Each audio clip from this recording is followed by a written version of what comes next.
someone there, and now they're not there anymore. It looks like Bill muted himself.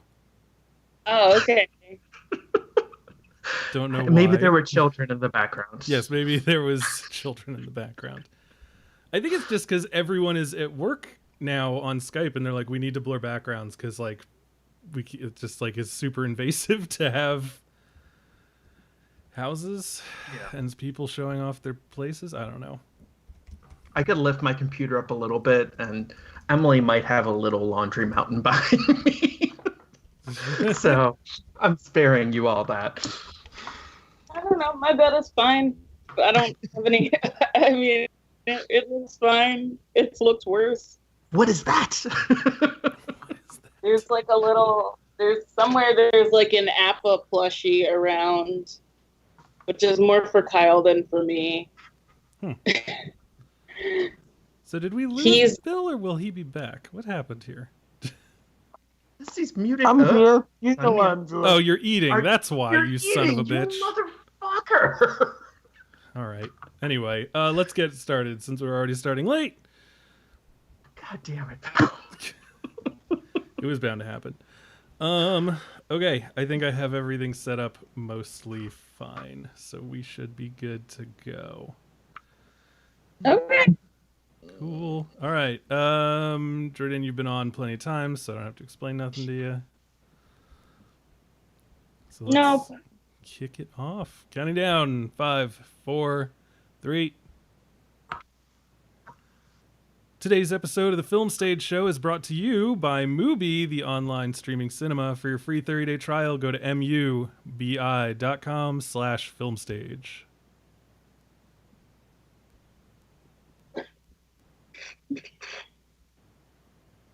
Okay, for whatever reason, the music is not working, so I'm just going to roll with it, and we're not going to have any music coming live from this episode, and I'm just going to add it in post.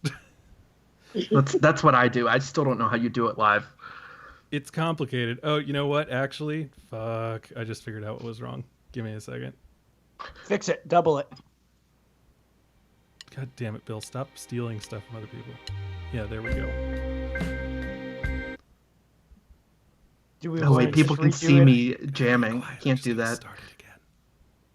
Okay.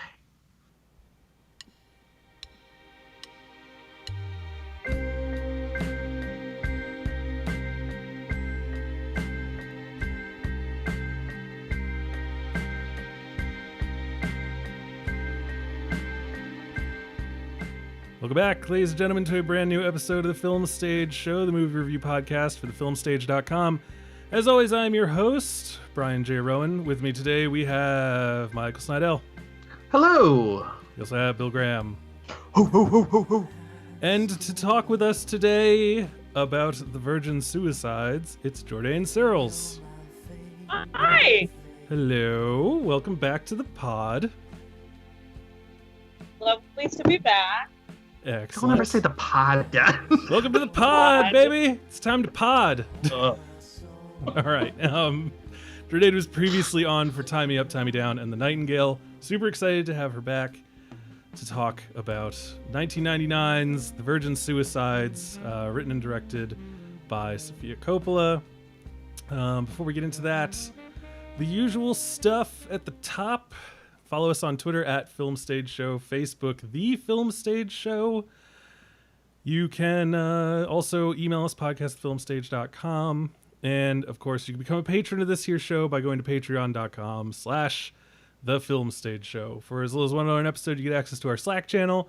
You get to hear episodes of Michael Snydell's spin-off podcast, Intermission, before anyone else, which I know pretentious people love.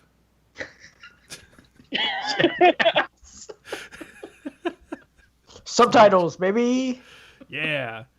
If it's black and white, if it's from another country, if you cannot readily see it on most streaming services, Michael Snydell. Wait. God damn it. No, that is actually the one main feature that makes it less pretentious. Criterion channel required. Or Prime, or, you know. I'm trying to do other stuff. If you are down to FedEx VHS tapes from a shady Eastern European dealer, This is the one for you. Probably just torrent at that point. I mean, I'm not advocating torrenting, but You would you have rather a just choice not here. give anyone money than some shady Eastern European guy who has VHS bootlegs of movies. I agree with that. He's probably not up to good. Anyway, that's again patreon.com/thefilmstageshow. And of course, we are brought to you by Mubi, the online streaming cinema, where I'm sorry, I got a notification on my phone that someone did an online order for my distillery. So isn't that great? Woo! What was I going to say? Mubi, the online streaming cinema where every day their curators bring you a brand new film to watch and enjoy. The film of the day today, Carnival of Souls from 1962. Oh, that's a great one. Yeah. Mary Henry mysteriously survives a car wreck. In an effort to put this traumatizing incident behind her, Mary moves to Utah to take a job as a church organist. However, her fresh new start is interrupted by the haunting, relentless presence of a strange man who seems to follow wherever she goes. This film is now on Mubi. You have 30 days to watch. Is it under 2 hours? Yeah. It is. It is 83 minutes, Bill. Ooh, I'm interested. Now, Bill, Wait, here's you haven't seen it? It's all he needed. 83 minutes. sounds like a win. I'm in. I'm in. Now, Bill, It's so good. It's a classic. and now that he knows it's under an hour and a half, he'll watch it. To that end, I Bill, have time. I have that time. there is a special series going on called Brief Encounters, specifically short films. This one, only 7 minutes. Oh, It's the Oh, fall. from Too Jonathan Glazer, right? Yes. That one? Yeah, it's too the short. director of Under the Skin. Oh, Yeah. okay. I like him. Yeah, And and a Sexy 7-minute Beast. film. So you're down, Bill. This is great for you. In his sinister new film, director I Jonathan could Glazer. do both. I could do both. You could, and it would still be well under your 2 hours 90 time frame. minutes. Jonathan Glazer distills the uncanny manhunt of Under the Skin into hellish allegory of social violence. Frozen faces, an ominous well in a dark forest, primitive rage, and an eerie score by Mika or Micah. Did we ever figure that out? No. And is it Levi or Levy? Did we ever figure that out? No. Okay, great. No idea. Mika, Micah, Levy, Levi reveal a cinematic sibling to Shirley Jackson's The Lottery. So, if you would like to check out those, along with all the other great films that are currently on Mubi, all you have to do is go to mubi.com/filmstage. Again, that is mubi.com/filmstage. And that is it. Before we get into our feature review, we will, of course, do our update on how we're all doing during this whole coronavirus thing. That's right. It's our quarantine corner, our COVID corner. Can't remember which corner we named it, so I'm just going to say both. So yeah, let's talk about it. Bill Graham, or actually, no, let's start with our guest, because we haven't heard from you before. Jordan Searles, how is this whole crazy-ass situation that we're in treating you? Well, I was just watching the Captain Underpants TV show, and it's the most calm that I felt in weeks. What is that on? It's on Netflix. Okay. That movie wasn't bad. The Captain Underpants movie. I liked it. Does that have Kevin Hart? Yeah, but I think he's really good in it. I think it's one of the few movies where he's really good. Because you don't see his punchable face. Because he's playing a Okay. child. He does have It's got a weird very... now. He's got a childlike energy to him. I feel like that makes sense. I mean, aside from all the cheating, yes, he does. Yeah, but he's got like the whole, I don't know, it's like the almost Robin Williams-esque, like high energy, like very self-centered, like I don't know why people are mad at me. I was just doing what was best for me at the time, kind of Yeah. narcissism of a child. Yeah, exactly. No, but I mean, I'm okay. Like, I mean, both my fiance and I work from home. So, I mean, it's been interesting. I mean, I got a bigger desk, so I'm actually doing great. Oh, yeah, so you've upgraded. This is doing great for you. You draw straws, or No, I mean, like, he bought himself a new desk, and so I was just like, excuse me, and then he bought me a new desk. It It'd be funny if you bought a bigger desk and then you purposely bought him a smaller desk. Just Oh really wow! I alpha can't him. believe that. I don't know. He's doing all this renovation, and I just wanted to be part of it. I just wanted my own desk, even though his project is the living room, so I haven't been in there. But there's a whole bunch of shit going on in there. Yeah, man. If you own a place that you feel comfortable doing upgrades to, this is the time to do it. Are y'all doing upgrades? What are y'all doing? So I'm doing like yard work and stuff. I've got I got projects that I need to do like in the bathroom. I want to regrout the tub.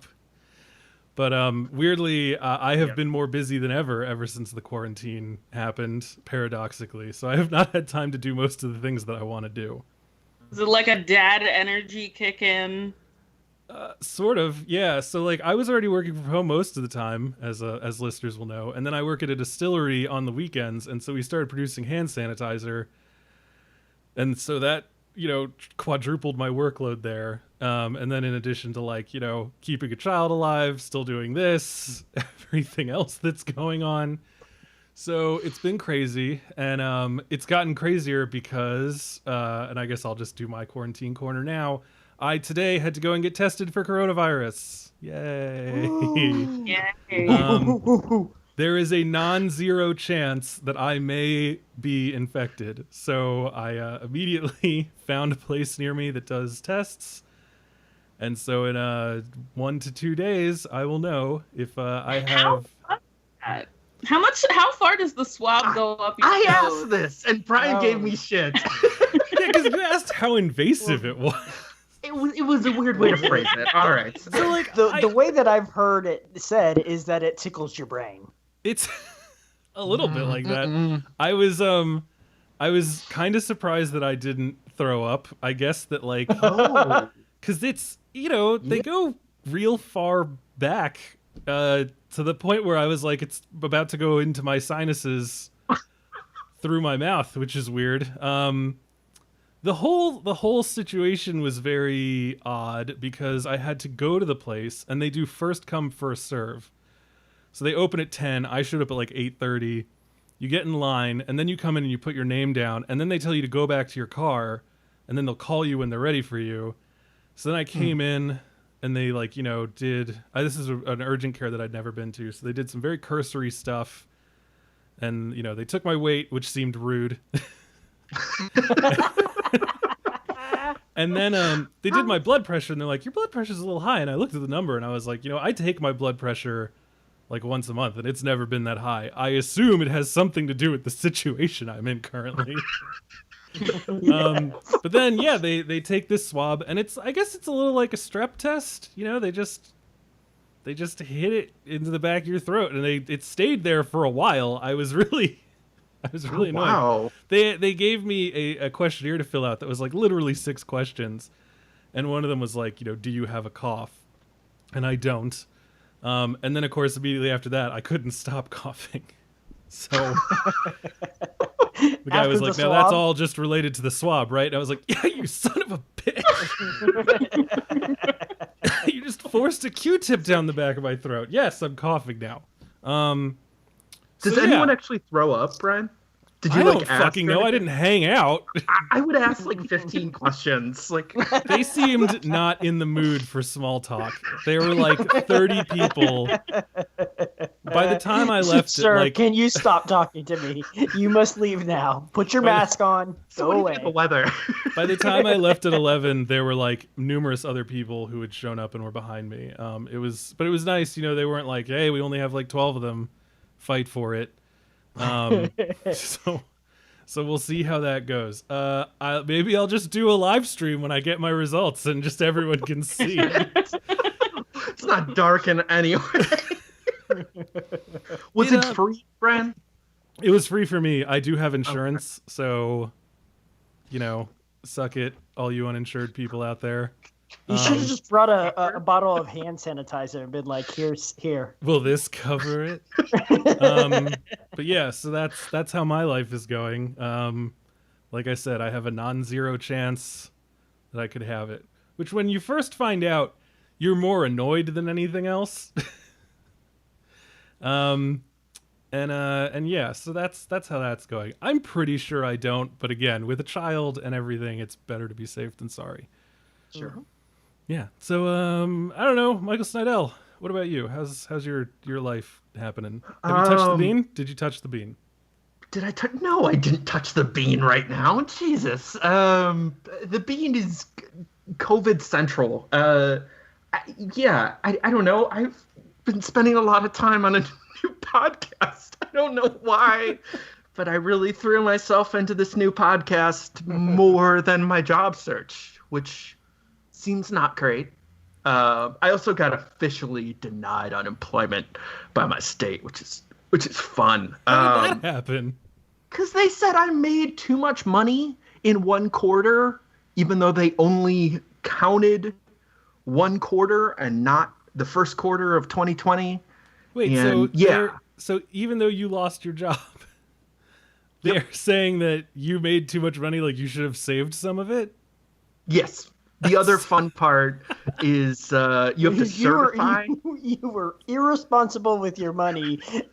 We deny you unemployment. Holy shit, You're like Monica's government. parents in the first season of Friends? What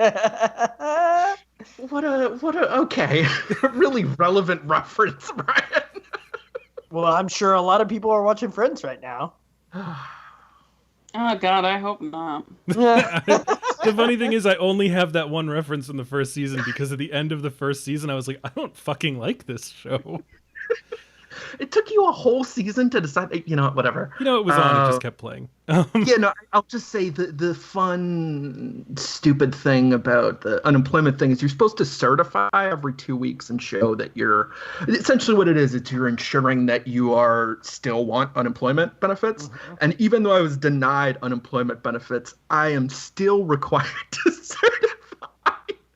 And so I get $0, but I still need to show that I'm trying to get a job. Right, because otherwise you don't get factored into the unemployment numbers.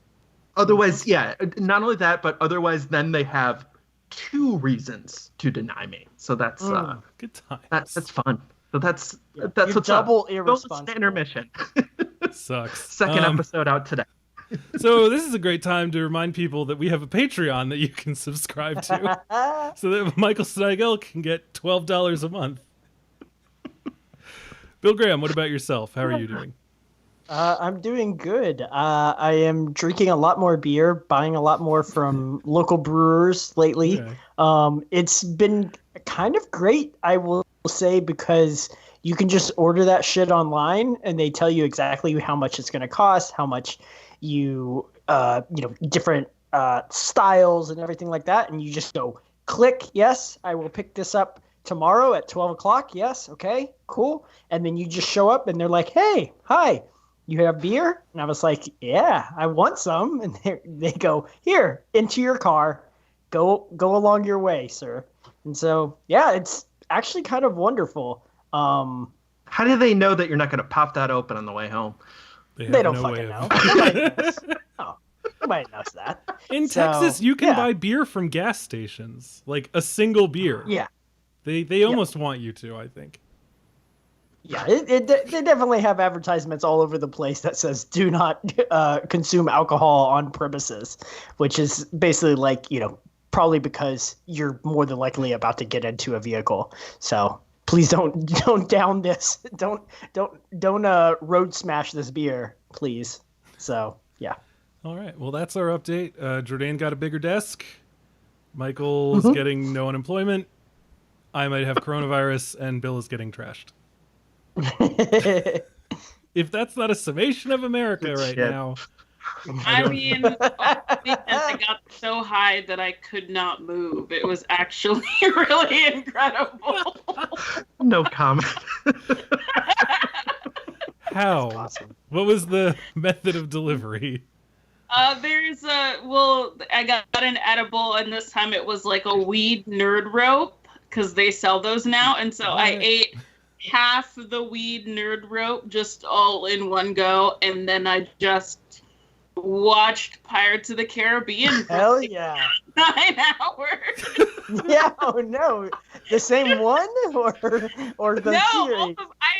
Okay. We have a Disney Plus free trial, so I watched the Yeah. first 3. I'm doing the 4th one on a podcast that I'm really excited about being on the podcast, but talking about the fourth Pirates of the Caribbean movie is not how I wanted to be on it, but it's fine.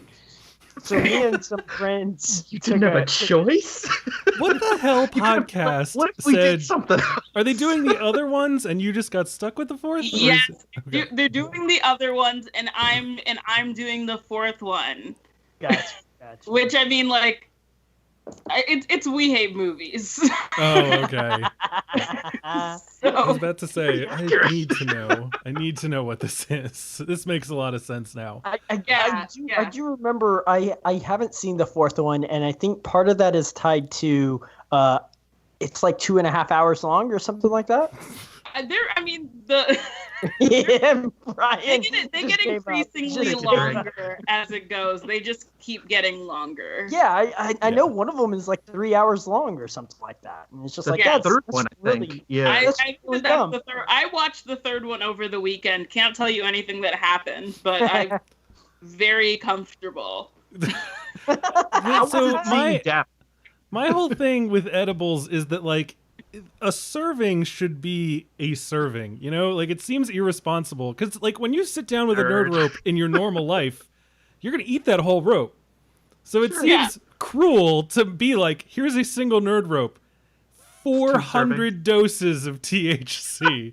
It should be like, Yeah, no, it's wild. Like, I had the same issue with the weed Rice Krispie treat, where I just really liked the Rice Krispie treat, but then I tried to eat the whole thing, and it just didn't pan out. that was the thing. Get, like, I had a 2 friend who boxes. made brownies once, and he was like, okay, so I cut them up and everything. I would just eat like half. And I was like, if that's the case, why didn't you just cut all of them in half? Why are you still serving them in a size that you were saying might be too much? Why is this on all of your guests? Anyway, that's it. So glad that we had that. Suicides. Yeah, we had a giant tangent about smoking or otherwise ingesting weed. This is a movie wherein a character smokes weed, so that's a perfect segue. We are here to talk about The Virgin Suicides, the movie by Sofia Coppola, based on the novel by Jeffrey. You did not read that last name. Yeah, Eugenides. It's his first novel, apparently, too. And this was her first movie, right? Yep. Match Yes, made it in is. heaven.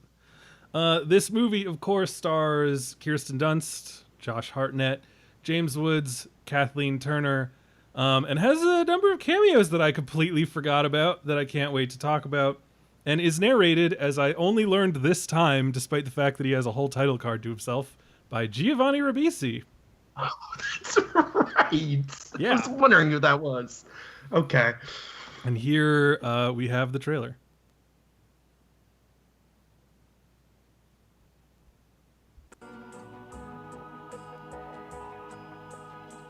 All to understand those 5 girls who, after all these years, we can't get out of our minds.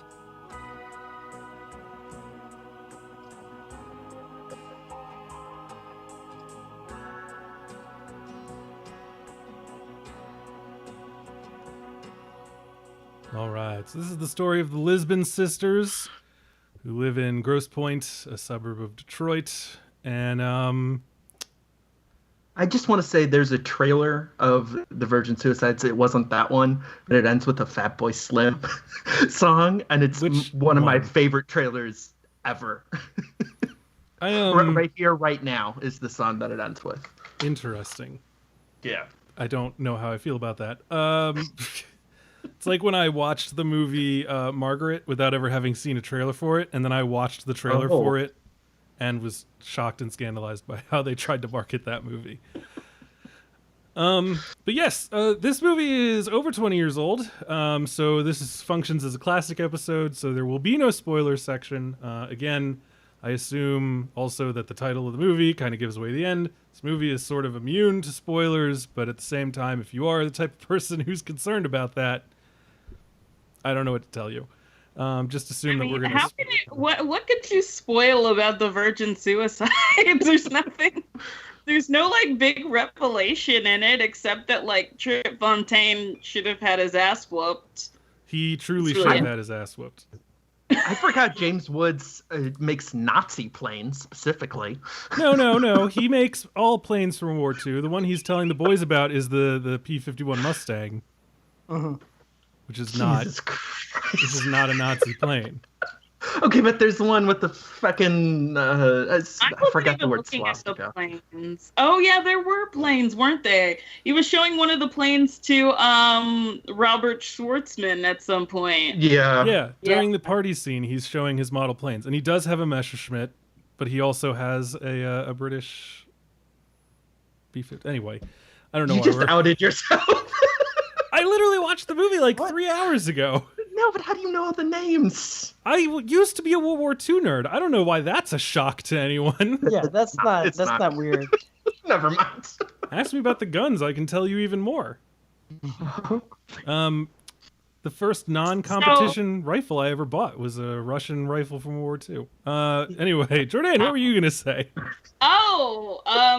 Had y'all seen this movie before? Oh yeah, 100%. Yeah, a few times.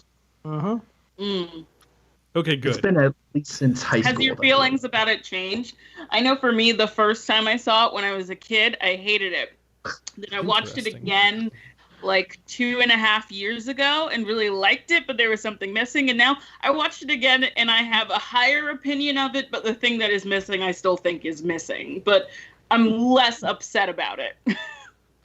Curious. I remember really liking it. I found it to be moody and interesting. I think that it's interesting because when I first saw the movie, this is going to be one of those pretentious, like, does the film change or do I? But when I first saw it, I guess I was close to the age that the boys in the movie are. So I was like, oh man, those like lithe blonde Lisbon sisters, so pretty. And then the older I get, the more I become more like the narrator, who's kind of obsessed with the mystery and the overall sadness. I think it also helps that in the time between my first viewing and this, which might be my 5th or something, I too have watched many people die of suicide. So my understanding of the actual like emotional toll that takes on the people who knew the victims or the perpetrators, or they're both, I guess, in this case, has grown. So yeah, it's very interesting. I always liked the movie, and my level of appreciation and understanding of it seems to change every time that I watch it. It's a good pivot to then say that I realized this time that it's mostly a dark comedy, and that the narration, those guys are they're really fucking stupid. Like this movie to me is very much about how, like, even though it's narrated by them, like that it's so funny that they, like, at one point, you know, they're reading the diary and they're saying that, oh, we understood everything that they did, but they ascribed symbolism to all of it. Like, they never were actually interested in the women. Like, even when they see the damn tampons, it's still like such this like enshrined purity thing. Like, I wasn't until this time, like, I think that first time I saw it, I was like, oh, this is such a mystery. And this time I was just like, the girls are just living their life and these weird dudes are just like really, really interested in them. But like, there's some really good comedy parts. I just want to say, I forgot about the scene where the girl makes a pie full of rat poison for herself. And then she like pauses and mutters, and she talks about how her grandma always loved sweets. I guess they popped up around like the 80s and the 90s, where it's just like, can you believe that people do this? And the newscaster's so corrupt too. I mean, she just like wants a story, and I mean, I don't know. It made me think a little bit of Heathers in the sense that just like, oh yeah, people are acting like teen suicide is like this like really confusing thing. Like even at the end where they're at the party and the debutante party, and the guy's like, oh, you don't know how hard my life is. I'm a teenager. Yeah, when he jumps into the pool. Yeah. Yeah. It's just like, it's it's weird for me. It's like they're treating something that I think is very human and actually not as complicated as they're making it out to be a sensationalized, like, Jerry Springer kind of thing. Like, can you believe this happened here? Yeah, I can. It's the hot new teen trend that you may not have heard of. It's called fucking killing yourself, and your child could be doing it right now. Where's so your many child ways. at 4 p.m.? Which is interesting, because that whole, like, it's blank o'clock, do you know where your child is, I'm pretty sure was only brought about because of the Atlanta child murders. So I think that them saying really? that in this movie might count as an anachronism. But I don't know. Huh. I don't know for certain. Probably. It was definitely, this time especially, it felt really, I mean, maybe not anachronistic, but like the time period did not feel definite to me this time. Like there's definitely like, I feel like it's like, nuclear family and, green lawns and things, but like I didn't get a sense that I could really pinpoint a time period because, I could see an extremely... I think when Barracuda plays and you see the Pontiac GTO, I think everything just kind of comes into place for me personally. It But was a time when a school teacher could afford a gorgeous I was thinking about that. 2-story spiral staircase home for his fucking 5 children.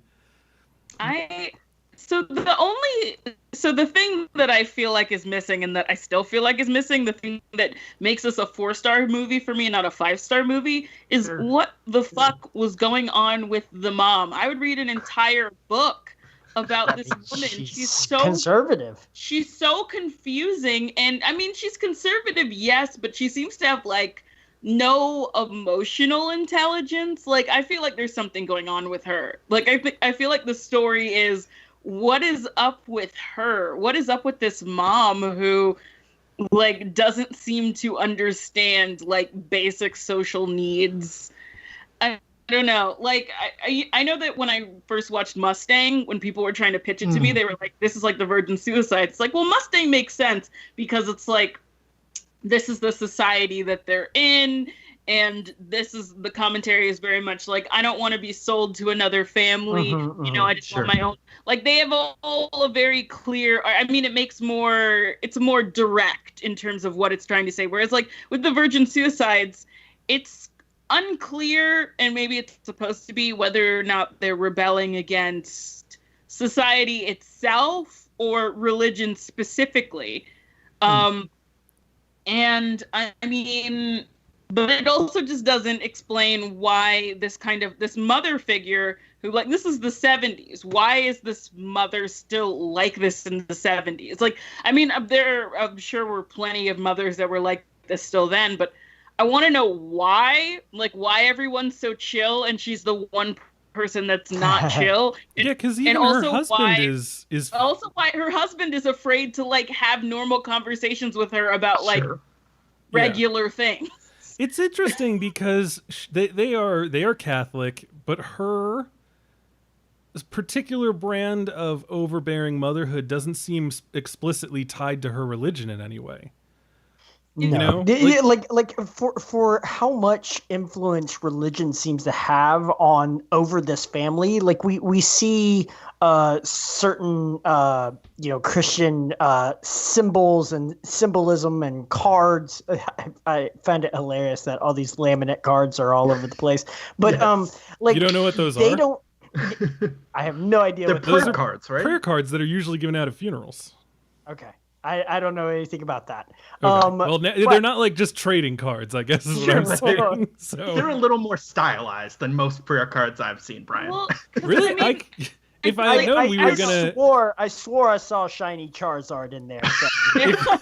if I had known we were gonna do a video, I could have brought the 3 prayer cards that I have from last year and just held them up for you all to see, because those are pretty spot on prayer cards.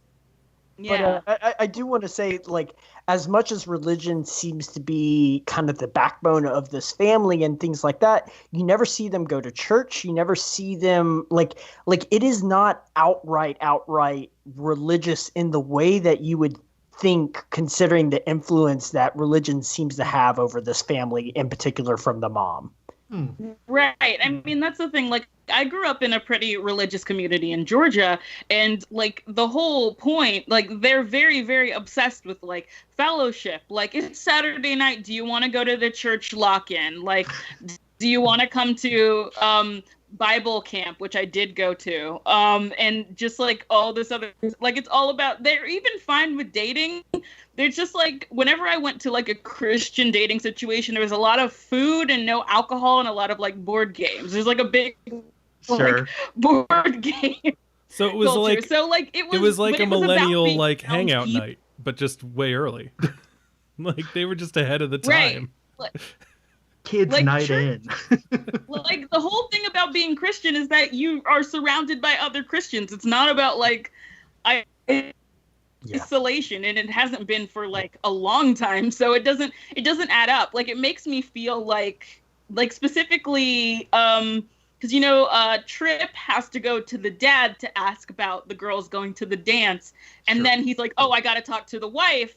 And then they get the dresses, and then the mom like adds all this like extra length and like bust to the dresses. It just seems like the mom, like if I were going to go totally like galaxy brain, I would say that the mom like is like for some reason like very scared of sex. But she's got 5 kids, so she can't be that scared of it. Well, maybe she's had sex 6 times, and 5 of those are her children. Like it doesn't make sense because she acts like, I don't know, she acts like she's dealing with like trauma. She acts like she's like dealing with like sexual assault. Like there's nothing, what she's afraid of doesn't make sense because based on the community that they're in, like everybody's just like a little shit. Like actually they get more sexual as they are closed off. Which I think is that's a classic kind of trope of the preacher's daughter and stuff of that nature. And one thing that I find interesting is so much of older religion, strictly by the interpretations that you hear is that the man is kind of the head of the house, and the man like really wields a lot of power. And in this family, patriarchal families, it's hilarious because it is the wife that ends up having the final say on just about everything. It is kind of strange though, to go into that a little bit. Like it is very strange even that like choir isn't something like the fact that none of the 5 daughters are part of choir, or they're not going on retreats. They're not like, part of anything. There are certain extensions said, like, that one of them wanted to be a cheerleader and wasn't allowed to. Like they don't appear to have any. And it really must come down to the mom. And it is something that has always struck me that like what Jourdain says. It's just like I don't quite understand because it doesn't attached to a kind of religious fundamentalism because she's not like sissy SpaceX mom and Carrie screaming about like Jesus and God and sins and everyone's gonna laugh at you. She's just like mortified at the idea of anything. She's like just horrified of sex. And one of her daughters. Go ahead, Jordan. Reacts so much. Like she like. One day she's letting a boy come over to watch TV with them, and the next day it's like no boys ever. It's like she can't deal with just even the smallest infraction. Like it's either all or nothing with her. Yet, like all she's these letting all the boys boys in the house or no boys are in the house. All these boys have no trouble getting onto the roof with Lux. Yeah. But do you think some of that is also...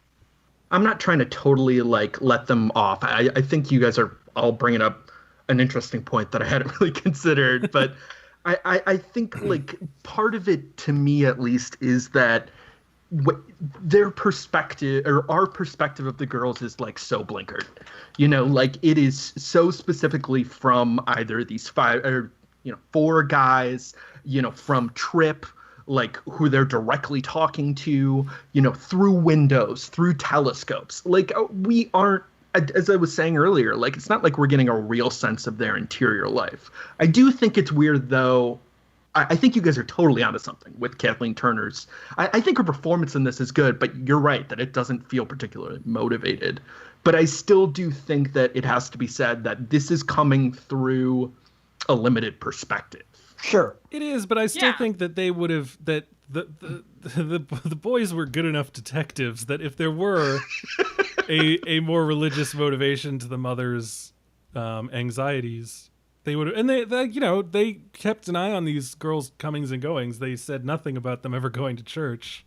Sure. Mm-hmm. So I don't know. It is interesting, and it's something that's always struck me because as a Catholic, I'm always like, I wonder how this movie is going to portray Catholics, and it's either superheroes fighting against the devil, Italian mobsters who don't understand the irony, or possibly abusive priests. And this one is weird because she's functioning very much in the way that, like, I think people who have I don't want to say skewed, but like a certain view of religion view like Southern Protestants. Yeah. Mm-hmm. You know, I'm kind of curious whether Coppola is atheist or anything now. Like, it wouldn't completely change anything, but I'm curious whether she is coming from a place of perceptions rather than experience. Yeah, I don't know. It's weird because this is a movie where they use a lot of iconography, but they don't really delve into the like what that could mean, like in a psychological way for these people to have been raised in a faith and in a faith community. But as Jordan points out, we don't even know if they're a part of a faith community. Like there is a priest that shows up played by Scott Glenn. Yes, yeah. Scott Glenn. Yeah.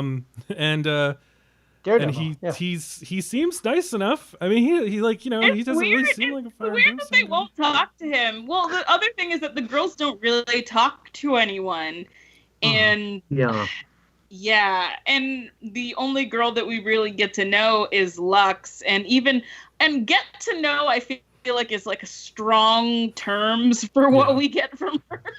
Well, I feel like that kind of goes back to what Michael is kind of insinuating, is that this is all from the boys' perspective, and they admit very early on that all of these girls in their lives were a fascination, but part of that fascination was their mystery, right? And so, yeah. They say at one point, I mean, at one point, just kind of piggybacking on all this, kind of Kathleen Turner's, character is not quite fleshed out. Lux has a record of Kiss, and she's like, no, Mom, I don't want to burn this, and you're just like, really, with your religious mother, you thought you were going to hold on to a record by Kiss? Like, what is wrong with you? How did they get in the first place? She has, yes, in the first place. Maybe Who it was let a her gift. have that? It's this is all. I mean, this is one of the reasons why the movie functions in a very dreamlike way. Viewed through the eyes of these boys. I also love the fact that like they're burning the records, and it's very clear the mother did not tell the father that this was going to happen because she didn't open the flue to make sure the smoke could get out. It's so good. And at some point you hear in the background, what's that smell? And she's like, okay, that's enough to make the point. I'm just going to throw the rest of these out. Yes. It is interesting that is something that we all sort of, latched onto or having it brought to our attention have no issues like bucking back against. It's like, yeah, the mother is clearly this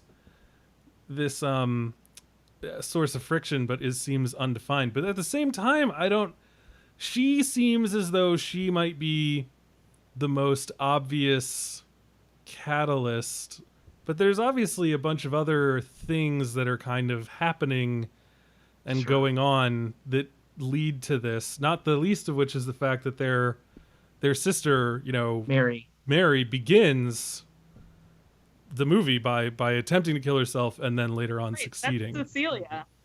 Or Cecilia. Sorry. Damn it, this is why I don't listen to Michael Snydell. Yeah, Cecilia tries to kill herself. Yes. And but we also never really find out what that's up. I mean, we do have the moment where she's just like, oh, well, you've never been a 13-year-old girl. Just like this whole, like, you don't get it. Which line. Yeah. It's a great line because, I mean, he doesn't. Sure. but also the movie isn't really interested in what it is like to be a 13-year-old girl. And also this Danny DeVito in this movie just is... Just showing his Rorschach tests and then being like, I don't think she wanted to kill herself. I think she just needed attention. I really wanted to know what he wanted her to say, though, because he seemed he wrote it down like, this is the mind of a psychopath. when she looked at a photo of a bat and then it said, I can't remember what she said, but I was just like, oh, fuck off. I think it was like, banana, swamp, and afro. Yeah, it was a banana, and I'm just like, really? You see a banana out of that fucking bat? Like, that's a very poorly disguised They'll bat. never become a psychiatrist. I've got an int blot here. What do you see in it? It's a banana. Are you kidding me? This is a bat, you crazy person. I do think, though, Cecilia, I very much agree with you guys that Lux does get the most development, but I do think Cecilia is, they seem a little bit more interested in her reactions to things. I mean, you think of the party scene, like that is one that very much feels mostly through Cecilia's perspective. Mm-hmm. And like, I don't want to say she is an archetype that's, more emotionally not understandable, but like there is a certain melancholy to her that I feel like at least the other women don't at first have. Like there's something about Cecilia where she does seem like kind of the odd duck of the family, and does like just the way that she reacts to everything, where she like she has trouble like leaving the stair, for instance, like when that party's going on, and that whole scene is strange too, with the way that they're asking the autistic person to do that song, and it's like it's like half heads or tails, half cute. Like it's really bizarre. Like I could not figure out how to take that. It wasn't like overtly malicious. Like they didn't. It was a strange kind of mix. Like I don't even know how to put it. It's one of the things that I actually like about this movie is it's very deft hand at putting situations like that forward and avoiding more didactic, obvious reads. Well, I mean, it's kind of just like how kids are. Like, I mean, in most case scenarios, it's like there's a weird kid. He's weird. We kind of laugh at him, but it's not always like a whole like bullying. We invite him along. Right, and I feel like if anyone had come out and started, using slurs against that kid, everyone in the room would have been like, "Whoa, buddy." Yeah, this is Joe. Yeah, it was mostly Joe. Just like I just feel like they didn't want to deal with the sexual energy in the room, and having this like autistic child here, this person that like clearly they don't really know what to do with and aren't really interested in him in that way. They can just be like, well, instead of like doing all of this like weird teen shit, we could just like mess with this guy and be 11. Like, sure. It's interesting. Slick kid who calls Kathleen Turner beautiful. Oh yeah, he's totally. I love pineapple juice. Yeah. Yes, that's what it is. Yeah. Oh, I love Michael Schwartzman in this movie. I think that he's great. I really. I mean, I had a crush. I mean, me as anyone who grew up on The Princess Diaries had a crush on him. But just like little him is just a ridiculous creature. A ridiculous creature. It's just with the eyebrows and the looks and his humor. That's great. Very effective. He's the most interesting of the boys. The other boys, like, I don't know those kids. Like, I know Jonathan Tucker. You don't like Trip? What the fucking worst? I hate Trip. It's such a dick move to sleep with her and then just be like, all right, I'm peacing out. Like, good luck getting home. Like, I'm not even gonna fucking wake you up or be like, hey, you should probably go home now. Like this probably isn't, you're probably way past bed check at this point. Like, I also love that. Sorry. I also love that the taxi cab full on like sees the situation that's happening is just like, I don't need this fucking cash. I'm out of here. I'm out. Let's just call this a wash. Yeah, this one's on me. Trip makes me mad because he's the boy who like seems like a real boy. Like, the whole Fucking he's Pinocchio. really Wow. all the other ones seem like kids. Yeah, for sure. yeah, but he seems like a real just like ruin your shit kind of kid, and I just fucking hate it. I hate that he like when he's recounting the story, like you're an adult and you're telling the story and you say, "Oh yeah, I just left her there and I don't know why." You do know why. You got laid and that was all that you wanted. And he's like, most people will never like I've never tasted a love like that in my life since then. And it's like, that's not what happened. That's not love. It's you. So disgusting. Roger Ebert actually kind of calls this out in his review. He's like, that this kid, you know what? I should have just pulled it up, but I've completely forgotten to now. But so when he is talking about this movie, he is very much like saying, like, everyone's talking about the girls, but like what a lot of critics are failing to mention is that this movie is told from the point of view of the boys, and they function as characters beyond just like the narration. Sure. And he talks about Trip Fontaine, and yeah, it says at this point, Trip, as the adult narrator, remembers not only that she was the still point in the turning world, and most people never taste that kind of love, but also I liked her a lot. But out there on the football field, it was different. And then Roger Ebert says, yes, it was. It was the end of adolescence and the beginning of a lifetime of compromises, disenchantments, and real things. Yeah. And he's basically saying, like, this kid thought he was in love, but was really only, like, having this incredible passion, and the second that it catalyzes into something real, it becomes something that he doesn't want and doesn't feel the same, and therefore he leaves. Exactly. Yeah, and I mean, it's important to remember, and the older that I get, the weirder I feel about this, that Lux is 14 years old. Yes. Yep. And Trip is older than that. He's a junior now, so he's probably like 16, 17. 16, 17 years old. And it's just, he just like fucks a 14-year-old girl and then just like leaves her in a football field. And then it's just like sitting there as an adult and sees nothing wrong that he didn't he's do like, yeah, that was love, man. Wrong. So this is a part of the review that, Roger Ebert says that is also just super gross, but is, again, I think a very firm.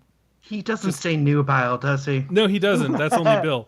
So this is after the compromises and disenchantments line. First sex is ideal only in legend. In life, it attaches plumbing, fluids, gropings, fumblings, and pain to what was only an hour ago platonic ideal. Trip left Lux not because he was a pig, but because he was a boy, and broken with grief at the loss of their dream. Which is it's true. This fucking jerk boy thinks that they have this perfect, beautiful thing, and then he actually has sex with her, and he's like, man, sex is like weird and complicated, and like I'm just I don't want to deal with this. Like I can't right now. Like all of my.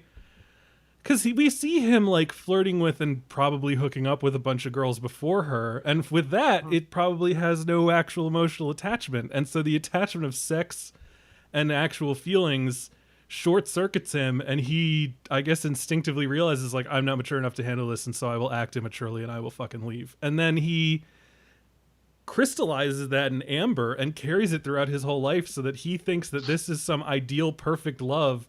Until a fucking nurse comes and tells him it's time for group therapy because God only knows what kind of shit life he's living now.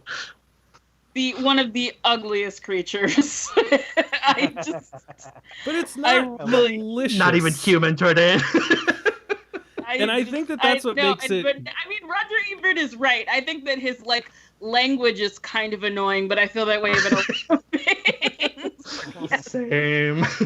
But it's true. I mean, like, it would be easy for Trip to be like, hey, man, like, I nailed her and that was what I wanted and so I left. But it really is like he is like disillusioned at like the reality of what it was. And that concept of like, literally that idea, first sex is ideal only in legend. It's like, yeah, pretty much. I mean, Trip sucks, but I don't think it's only Trip. I feel like that scene could almost be the thesis to the entire movie, that like all of these like grand narration they have about the death of the suburbs and the ghosts in the rooms and everything just kind of shows industry. They're full of shit. Dutch elm disease. I mean, they end the movie at a debutante party, which I think is really, because I mean, it's just, I don't know. It made me think, is this how preppy boys, like, is this how they come of age? I really wouldn't know. But they do a fucking debutante. I don't know. I mean, the houses were ridiculous. Like, especially the house that they have that debutante party at, you're just like, holy shit. Like, there's room after room after room, and everybody is crowded in there. So I forget every time I watch this movie that scene is coming. Like, I forget how long the movie goes after the actual suicides happen. And that scene is nightmarish. It's really freaky, and it's also really like green. Well, it's gross. Like It's gross. Like that's such a disgusting way but who responds to the scent of a swamp by saying our child daughter's coming out party is going to have a theme of asphyxiation? Well, I think I mean, wasn't that also directly tied to the way that? Well, no, the way that Kirsten Dunst's character dies. I don't think, but I think the horror part of it is that the adults there wouldn't even have realized that that's what they were doing. Like, they're just thinking, like, what's an excuse for, like, us to, like, maybe wear gas masks and, like, turn this paralyzing, choking odor into a benefit for our party. They don't even think that one girl died of carbon monoxide asphyxiation and the other stuck her head in an oven. Well, I got news for those parents. Hold on to those gas masks, because in 50 years, they'll be very valuable. They must not be good anymore. Yeah. So, what... I'm trying to think. I had, like, analysis involved. Oh. I did. I had analysis. Well, because The Virgin Suicides is actually a movie that I end up defending online a lot. Like, I am very famously a repellent. I attract some of the worst people online, and I repel the best people. Really I really know it's true. And there's that's what you want to hear when someone is on your podcast, them saying, I attract the worst people. It's just like, but you're here Subscribe with us. to our Patreon. We're not the worst Twitter. people. No. Y'all are great. But no, I just mean that, like, when I'm online just, like, minding my own business, it's just always the weirdest fucking people. And I've run into multiple people who do not like this movie, and they don't like it because they feel like it's just, like, about bored white girls, which is, like, such a weird... Which is, like, a thing where, I don't know, this sounds like an edgy 16-year-old's idea of, like, the bell jar. Like, it's just, they're just bored. But, like, I personally, so I just had to say, just because this is just something that's been annoying me for years, that I don't think really this movie has anything to do with boredom at all. Yeah, no, I don't find that to be the case. Yeah, no. I mean, it's a very hard movie to psychoanalyze because it's so little, because it's so much about, like, how boys see girls, and there's so much, like, grandiose kind of narration about, like, they understood the world and I couldn't fathom them at all, and just this whole fucking, I don't know, this bullshit, this your pussy is a wonderland kind of, like, bullshit. I love how you stripped all the context, or not the context, the subtext out of that John Mayer song. They're just like, your body is Wonderland? No, we all know what part of the body he's talking about. No, I mean, this one, and so it's like we see these women, one of which is the sister to Dominique Swain, who was in the 90s version of Lolita. Dominique Swain's older sister. I think it's Paul. Well, I've been watching some movies lately that have Dominique Swain's older sister because she was in some other movies. I don't know. I was bored. I was doing stuff. I was researching. But Researching what? The way that women were portrayed in the 90s. Okay. That's like a fun research that I do all the time when I want to really depress myself. So to that point, so this is Chelsea Swain, the sister of Dominique Swain, and after this movie, she was immediately in a movie that was called Tart. Yes, I watched Tart. That's a really upsetting movie. It seems like regular. The poster for it is pretty fucking upsetting, in all honesty. It's like about just like a girl who like starts hanging out with like New York higher society, and you think, oh, she's gonna fall in love, she's gonna fall out of love, she's gonna do some drugs or something, and like it just ends up with like her best friend getting murdered at the end. So I need to for Tart. I need to talk to people right now about the poster for Tart. There is a girl. Is this NC-17? This sounds like an NC-17 movie. It legitimately, the poster looks like one of those Showtime movies that was sort of pornography, but like had enough story to technically count as not pornography. It's a girl in a the private school uniform. It has her hand on her mouth, like with her arm over her chest, and that kind of like oops type of thing, as she's looking over her shoulder, and her skirt is blown up as she's looking back at her prestigious looking private like a Marilyn school. Monroe, sort of like that, yeah. And then it says the title of the movie, Tart, and then it says Sex, Drugs, and Study Hall. This movie stars, this is from the poster, and this is just a rundown of like every late 90s, early 2000s like teen person who didn't really go many places. Dominique Swain, Brad Renfro, Bijou Phillips, Misha Barton, Lacey Chabert, and then Melanie Griffith. Bijou Phillips is the one that gets murdered at the end. She just gets murdered. What? That makes... She's murdered by Brad Renfro. She's murdered in Hostel 2 as well. If you, just from you saying someone is murdered, if I had to look at those names and say who was murdered and who were they murdered by, it would be Bijou Phillips by Brad Renfro. Because those were their types. That was how they played. How much is this like Havoc? Have you seen Havoc, Jordan? Oh, I've seen Havoc so many times. If you ever want to talk about Havoc, I have been obsessed with Havoc for many years. Well, following up on Princess Diaries, Jesus. Is that the... Yeah. Oof.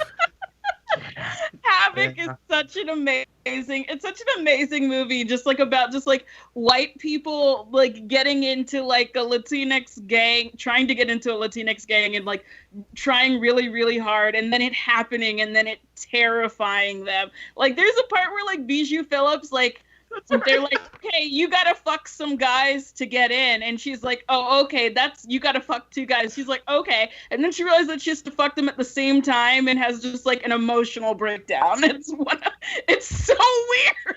It's such a weird movie.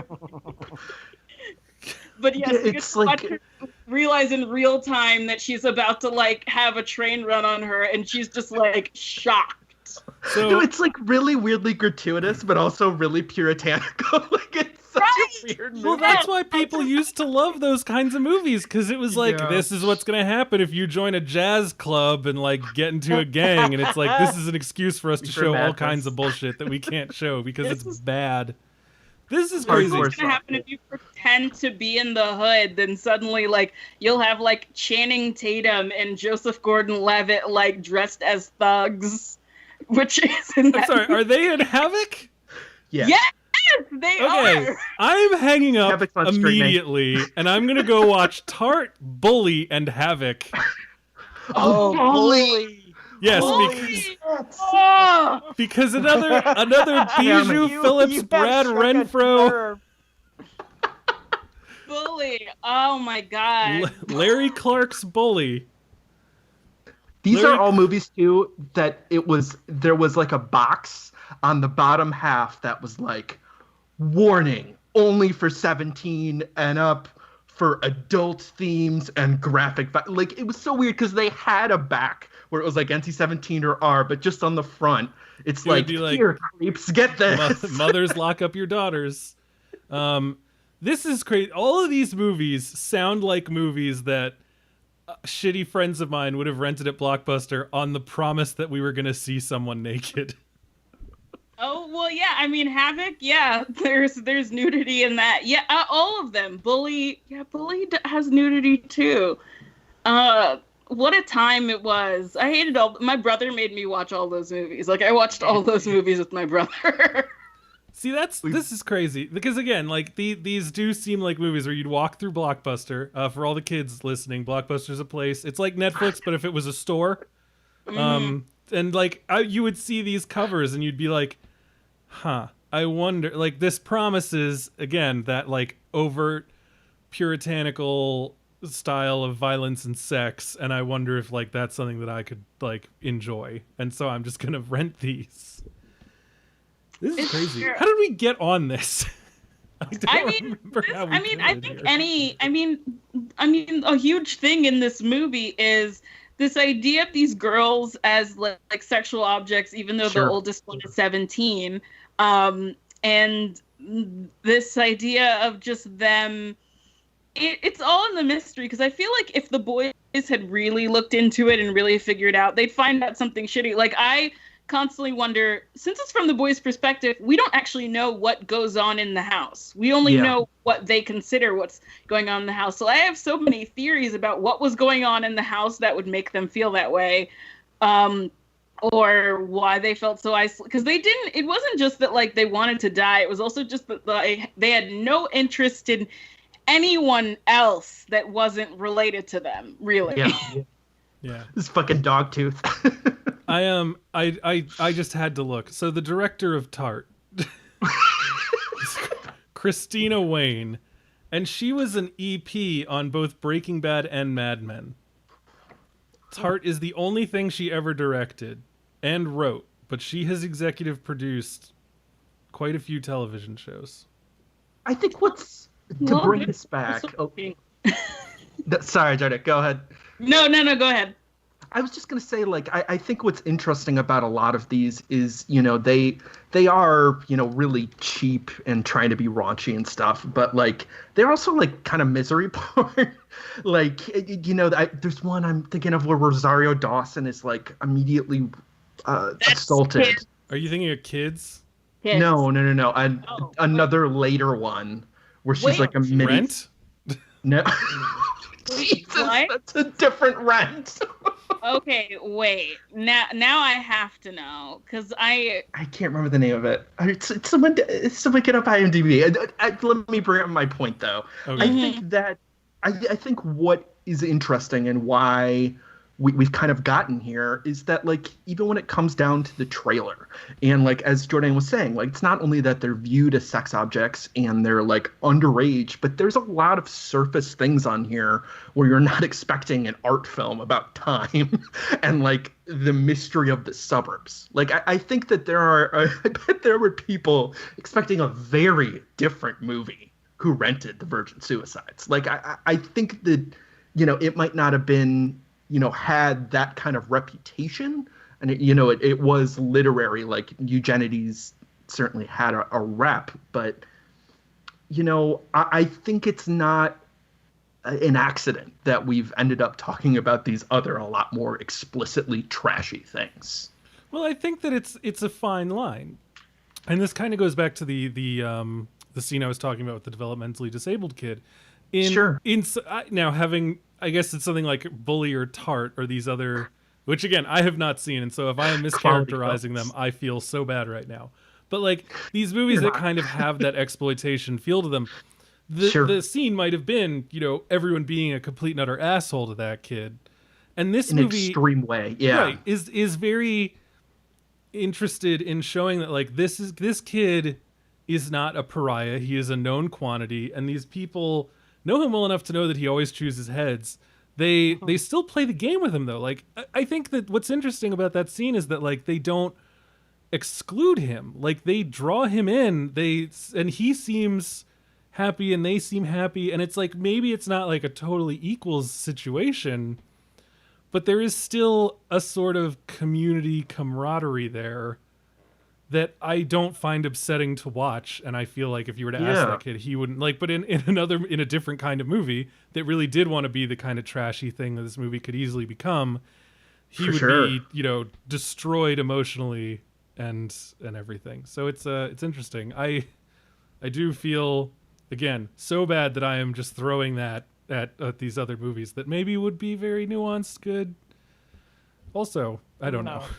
But I think that's also why it had a certain appeal for us as well. Like, I'm not going to pretend that when I first came to this movie that there wasn't, like, a certain aura to it. Like, there certainly was. And, you know, like, it might not have been quite as taboo as, you know, this softcore, hardcore type stuff. But it was something different. And I think it was probably surprising, as you're saying, that it is as ultimately kind. Like, you know, we were obviously talking about Trip being a shithead, and Trip absolutely is a shithead and has terrible hair.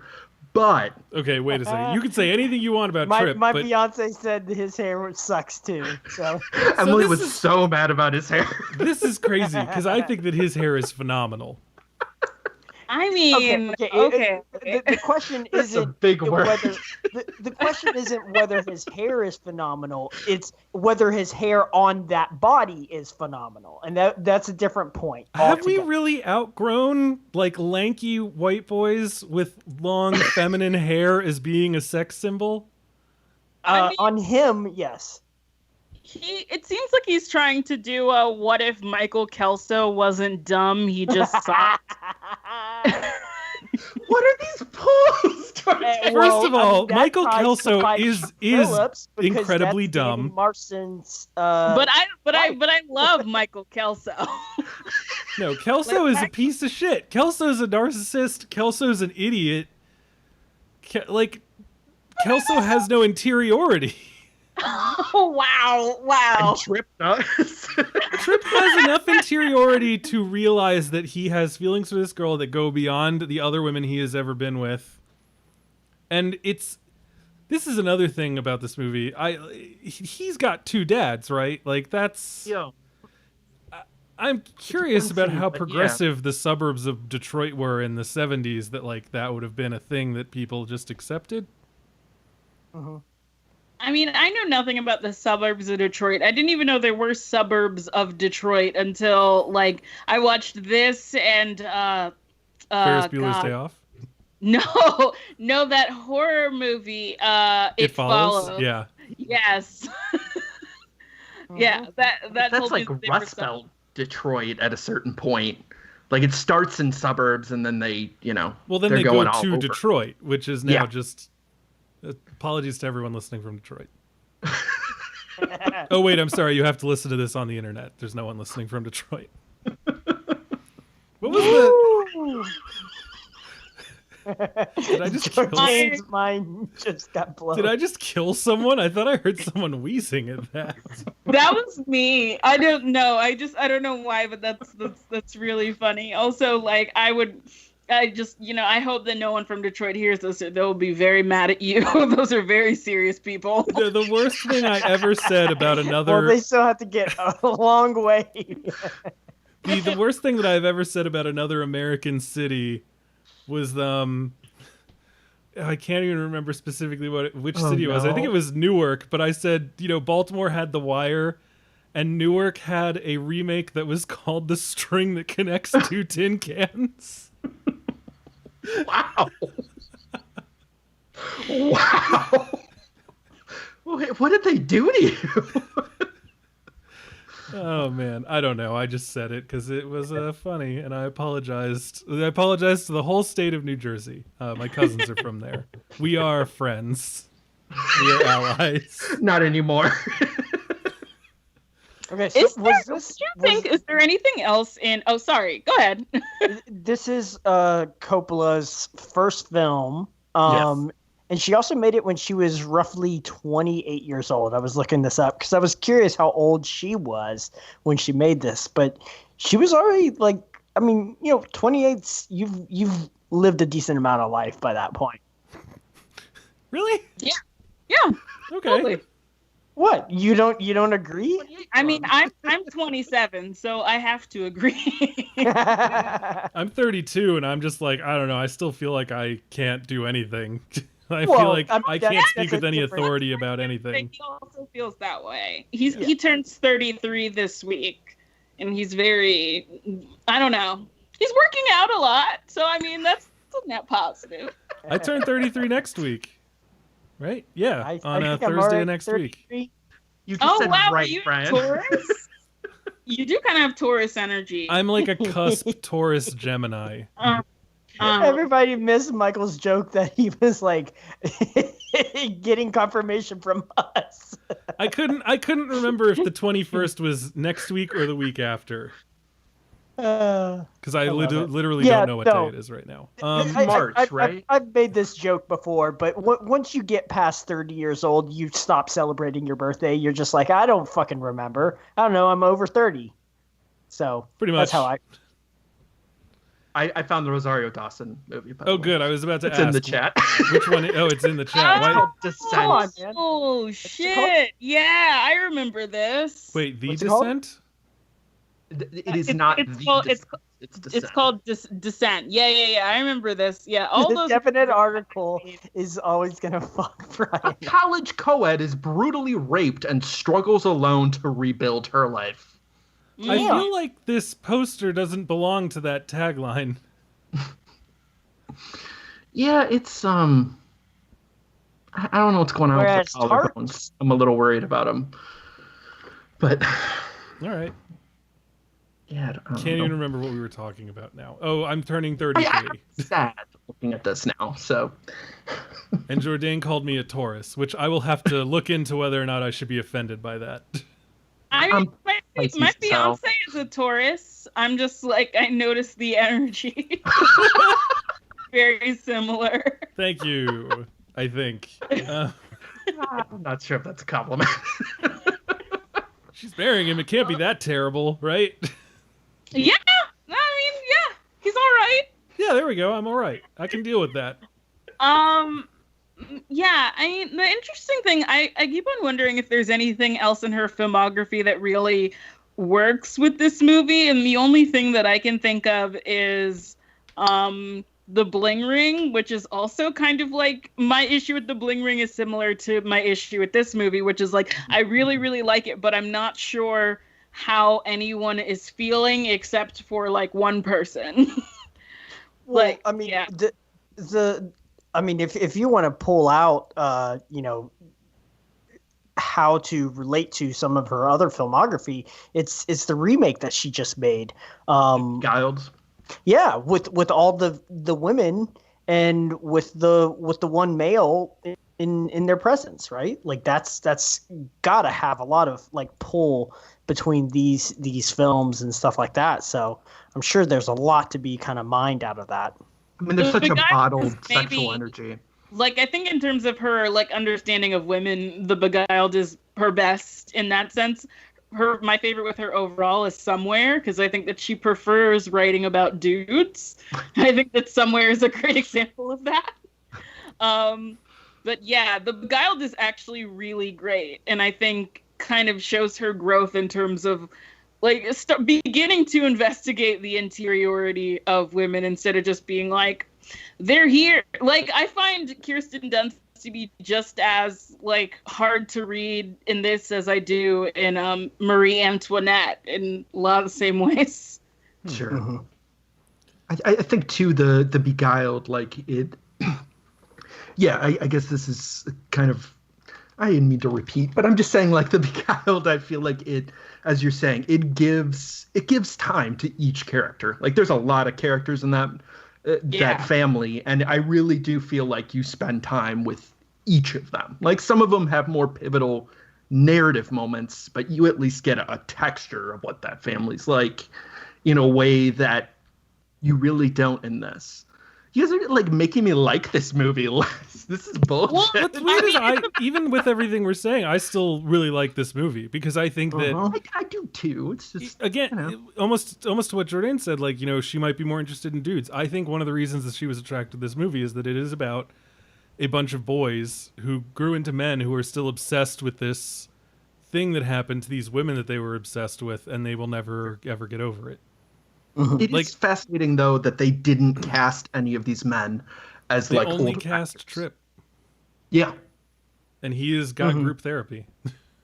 We also didn't mention Hayden Christensen in one scene of this movie. I do remember him. He's in a couple, but yeah, He's yeah. great. He's perfect. Baby. He's one of the boys who takes them to the dance, which the Yes. dance scene is actually, I think, the best scene in the movie. Just because I've seen a lot of different interpretations of what a high school dance looks like in a bunch of different shows.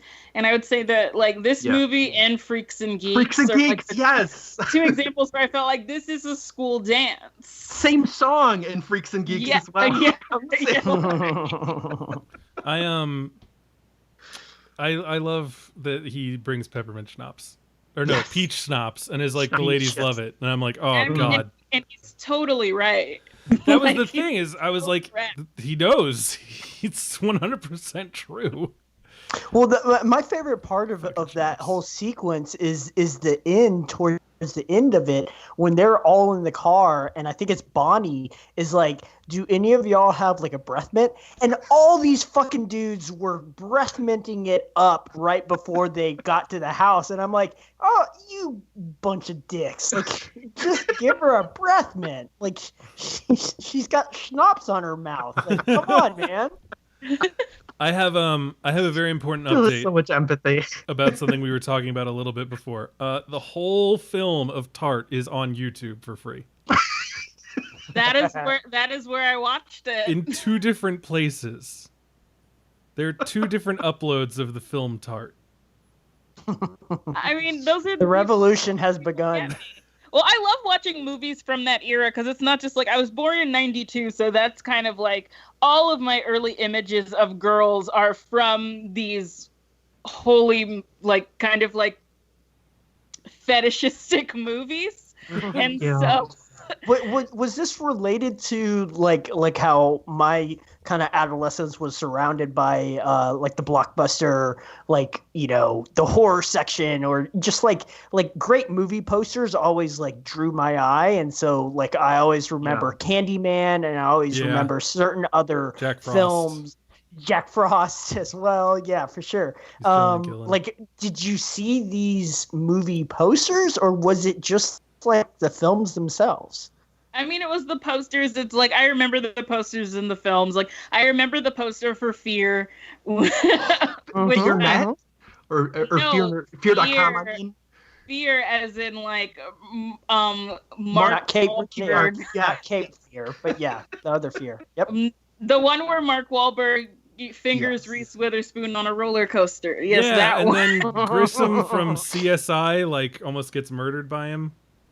Mm-hmm. Yeah. Yeah, like all of those movies. I mean, I was actually like doing a whole long tweet thread about just like how all of my introductions to a lot of these actresses, especially like the actresses now that are like very open online and like talking about Me Too all the time, are the ones who were constantly in these movies where they're either being sexualized or murdered or sexualized and murdered or Freeway. With Kiefer. yeah, I mean, like California. the Or version raising a like, wounded hawk. I will give... Oh my God, the next Karate Kid? No, that's not what I was talking about. I was about to say I will give legitimate cash money if anyone understands the reference that I just made. Okay, so wait, you said Jourdain's in. So, if I remember this movie correctly, it's got the whole like sexualized like young women actresses who are now like, you know, and it actually involves one of the actresses we were talking about earlier, and there's, I believe, a subplot where one of them is raising and rehabilitating a hawk and training it. Wait, the fuck? How is that not the next Karate Kid with Hilary Swank and that fucking hawk she has on the roof? Which one is this? Lost and Delirious? Oh my God, right! Shit! That movie is also insane. This movie is insane. And this is one of those ones where it was streaming on Netflix for like maybe 4 weeks, and me and a bunch of friends were drunk and we didn't know what to watch, and we were like, Oh, Lost and Delirious. Do you remember like seeing that poster somewhere? And we watched it, and it's Piper Perabo, Of course it is. Jessica Whoa. Perret, also known as Megan Draper. Parabo? Yeah, Parabo. Yeah. Okay. I was like, is no one gonna say this? Megan Draper herself, Jessica Perret, and Misha Yes. Barton. That movie, the most intense lesbians I have ever seen in a movie. Is that a compliment? No, Wait, No, yeah, it's we not live in like- a world where blue is the warmest color, as you can see. So no, I just the lesbians in that, like Piper Perabo in that movie reminds me of another crazy. There's a kind of like not well known erotic thriller called Windows from like 1980, where it's like Jason Schwartzman and Robert Schwartzman's mom Talia Shire is like being harassed by just like this like lesbian that's obsessed with her. That is what Lost and Delirious makes me think of. You can also watch Windows on YouTube, I feel like. That sounds a little bit like a gender flip version of Enduring Love. With Daniel Craig and Reese Ifans. I was going to say that sounds like proto single white female. I think that year would work out. Oh yeah, So- no, it's definitely before Single White Female. we've gotten so off track. We've gone down a rabbit hole. I'm going to say that for the next, 4 years, this podcast will be devoted only to possibly trashy semi-erotic thrillers from the early 2000s. Matt Lynch has a podcast What? that does exactly that. Matt Lynch has a podcast that does exactly that. Why have I not Previous been on this guest, podcast? Matt Lynch. I want to be on it. What's it called? It's called Let Me Google It. Let me Google it. So yeah, I don't this is interesting that we're talking about all this, because there is a part of my brain that these movies are all tied together, because in 2001 I was a 13 to 14-year-old boy. And so like there was a big part of your brainstem that was just like, okay, so this could be, artistic, meaningful piece of art, or you could just see a girl without her top on. The suspense is killing us. The last one was Mercy from 2000. Mercy. That was the last episode. It stars Ellen Barkin, Julian Sands, Stephen Baldwin, Wendy Crewson, and Peter Wilson. I am not familiar with half those people. I need to watch this immediately. I am making a note. Detective Catherine Palmer is on the trail of an elusive serial killer. During her investigation, she meets Vicky Kitchery, who belongs to an exclusive club of women who engage in secret sessions of bondage and S&M. Matters become even more complicated when Palmer finds herself attracted to Kitchery, leading to a brief lesbian encounter. Palmer soon learns that each victim belongs to this club of prominent sexually experimental women. This In order actually to sounds catch like the killer- first novel I ever wrote, which is just upsetting to me. In order to catch the What? killer. A novel? That's cool. I have written 2.5 novels. The first one was about a guy who, in an attempt to become more sexually liberated, goes on Craigslist to find people who want to have him watch them have sex, like exhibitionists, and then gets drawn into a more... Dark web. No, not dark web. The dark web existed but was not well known back then. He just gets drawn into like a group of people who are a little more like libertine, and like more kinks and more weirdness comes in, and it eventually does like culminate in a possible murder plot. Cool. Yeah, that sounds good. Yeah. I Just mean, finally, in order to catch the killer, Catherine must trust Vicky to guide her through the dangerous and illicit underground. I'll just say Matt Lynch too. Really smart critic who watches so many fucking movies. And yeah, that again is called The Suspense is Killing Us. He also that's did the something- podcast name? Yep. Okay. Have they ever done Wicker Park? I don't know. Wicker Park's the Hartnett one, isn't Yeah. it? Wicker Park is one of the worst things that I've ever seen. It's so awful. I think I did it on my Bad my, Romance? My Patreon only. Yeah, we do an erotic thriller podcast called In the Smut, and we might have done Wicker Park for In the Smut. I can't remember. I do remember that I had to sit through it, so I think it means that we did do it. Interesting. But it's just a weird. It's a weird introduction to Rose Byrne's filmography. I mean, I do love Rose Byrne, so there is that. So what are the movies that I have to watch after we hang up? I have to watch Tart. I have to watch Bully. I have to watch Havoc. I have to watch Wicker Park. For whatever reason, Wicker Park made me think of the movie Eye of the Beholder with Ewan McGregor and Ashley Judd. So now I have to watch that too. I found out today Gavin O'Connor's first film was an NC-17 erotic thriller. Oh my God, what was it called? I don't know. Look up his name. Is it as good as Warrior? I mean, Warrior sucks, so that's not very difficult. Oh, we're not getting into this. Jordan Searles, thoughts on Warrior? I have not seen it. That's the Nick Nolte thing, right? Oh, yes, that is a way to put it. Good pull. Yes. Okay. Yeah. No, I have not seen it, but I have heard of it. That makes you want to just like take a lozenge forever. Because between Nick Nolte and Tom Hardy, there's just a lot of grumbling in that movie. The Gavin O'Connor movie is comfortably numb. Do you guys not want to hear about the Al Pacino erotic thriller? Am I just talking to myself? Wait, which one is that? That's not the Gavin Sea of O'Connor, Love. right? Seen it all, New York detective Frank Keller is unsettled. Sea of Love is good shit, okay? Love Sea of Love. I've watched Sea of Love an embarrassing amount of times. This is my area. These are the movies that I spend my time on. Okay, so the Gavin O'Connor one is called Comfortably Numb. The tagline is, in a world of temptation, everyone has a price. Don't know what that means. Jordan, you only gave it 3 stars, so it can't be that good.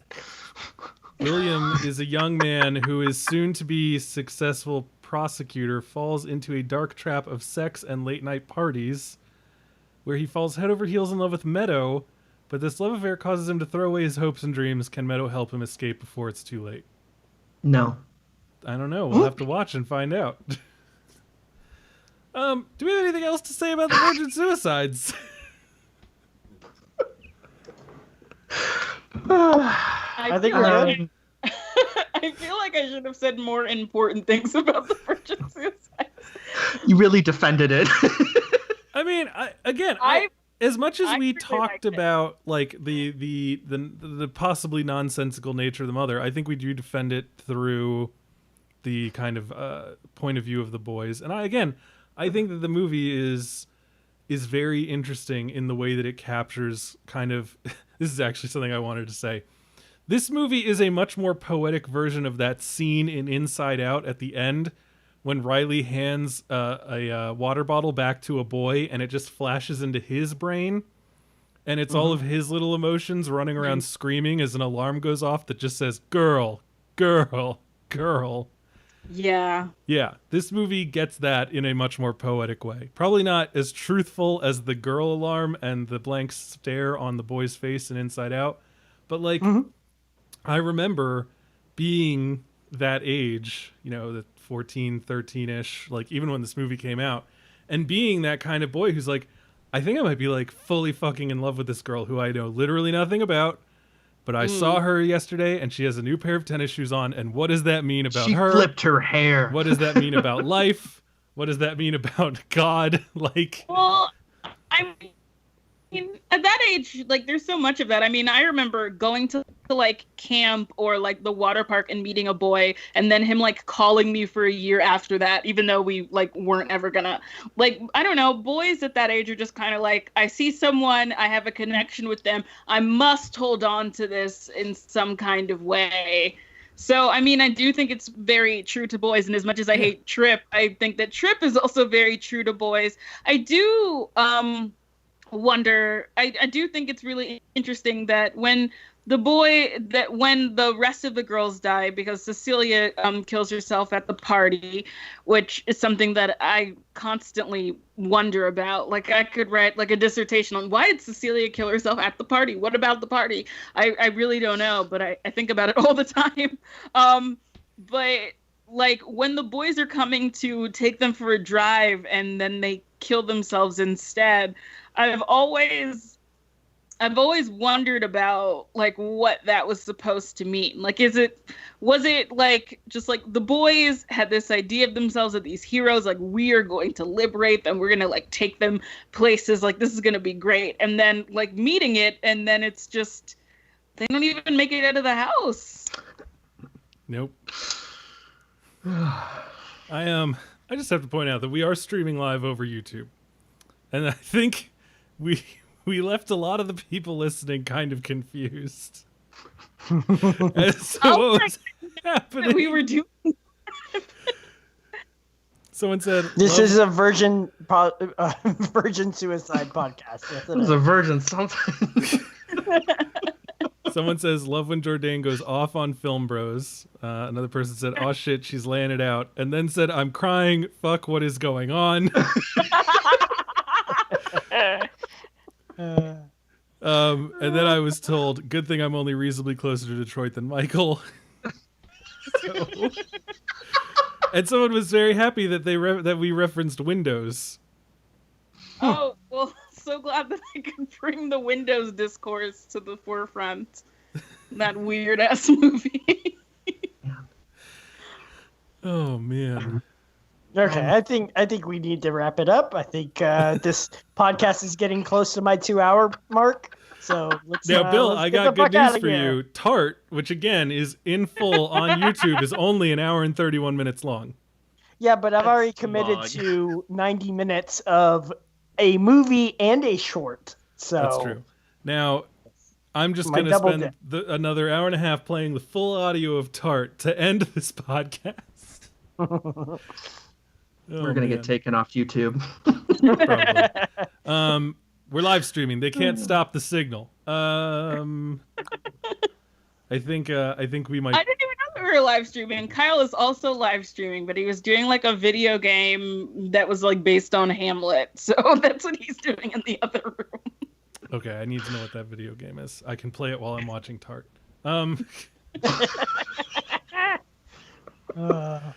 What an evening I've set for myself. So that's I think we're wrapping up now. Yeah. Great movie. It's on Amazon Prime. Yes, And indeed. everyone should watch it. It was on the Criterion channel when I first got it too. It is a Criterion film, so look for it there. It may cycle back onto their service at some point. Sure. Or just buy the Blu-ray. Yep. Yeah. All right. That's it for today. Michael Snydell, what are we talking about next week? So Brian, Yeah. somehow Yep. in the last, I have no idea when it came out. Yes. 10 years. Yeah, Brian hasn't seen the fucking Social Network for Yes, some reason. yes, it's happening. Brian and I are about on the same page with Mr. Sorkin, but we kind of think we should do the Social Network. So I think we're gonna review the Social Network next week. The Social Network was requested by someone. Not Yes. sure whom. But we are trying to do requests of people who asked us to watch things while the whole COVID thing is happening. And since it's become a running joke that I still haven't watched The Social Network, it's time to finally slay that dragon. That or Tarts. We'll have to choose. I'll No, watch both, no. and I'll let you guys know which one I think is more thematically rich. Jourdain, if we talked about Tart again, would you come back? I would definitely come back to talk about Tart. A full But you review probably of have to Tart. do all of Dominique Swain's movies together because a lot of them are about the same shit. I also watched one called The Smokers, which is about her and like Busy Phillips like getting revenge on men. Hold What on. is it about the Phillips? Yeah, I was like, wait. So we got Bijou, we got Bijou Busy. Phillips, Busy Phillips. Oh no. The Have you Swain seen The sisters. Babysitters, Jourdain? Yes, I have seen The Babysitters. My God. What are you doing with your time? Why can you? Why? Whoa! Hold on. How are you gonna ask her if you've seen something, and then when she says yes, And you're then like, shame her what the for fuck it." is wrong with you? So Have you Dominique, seen the Well, babysitters? I've also seen all of the Poison Ivy movies, including the one that was made like directly to Lifetime. So oh I mean, my God. I Wait, watched Wild Things recently. That movie fucking rules. That's It's Bill Murray's so in that movie. fucked That up. movie fucking rocks. wow, I disagree, but I would also love to argue with somebody about yes. All right, so add it to Wild the Things. list of stuff that we're going to talk about. Okay. Dominique Swain is this actress who I feel like I had this concept of her as being a certain kind of actress who only appeared in certain kind of movies, and I have no idea where I got that from. But like if I saw her name on a movie poster, again, like as a teenager, I just assumed things about that movie. I mean, And, that's a fair assumption, and she's only in like horror movies now. yeah, she was the I didn't realize she was the daughter in Face Off. I don't even think I knew really what she looked like. So that's interesting. I will also talk about any Fear Not horror movie because that's pretty much all I did during high school. Interesting. She was in a movie called Girl. She was in Happy Campers, Tart, Pumpkin, and Alpha Dog. Alpha Dog. Alpha Dog is totally like the last of those teen movies. Yeah. Directed by the director of The Notebook. He also did John motherfucking Q. Yeah, and he also is the creepy brother in Face Off. Wait, have you seen John Q, Jordan? Yeah, All right. of course. We did that was one of our last episodes. It was like 2 episodes ago we talked about John Q. So anyway, looking forward to the Dominique Swain cast. Can't wait to get into that. I might legitimately watch Tart tonight, and I feel really upset about it. Blame Jourdain. Jourdain did this to me. I'm gonna be watching an erotic thriller called Dream Lover with Madchen Amick and James Spader. What? So that's what I'm doing, which is also on YouTube, and I will be watching it, and I'll be going to bed. I am obsessed with the idea that this is a thing that exists. Fine, I'll watch an erotic thriller. Jesus. I mean, it's got Madchen Amick in it, so that's Yeah.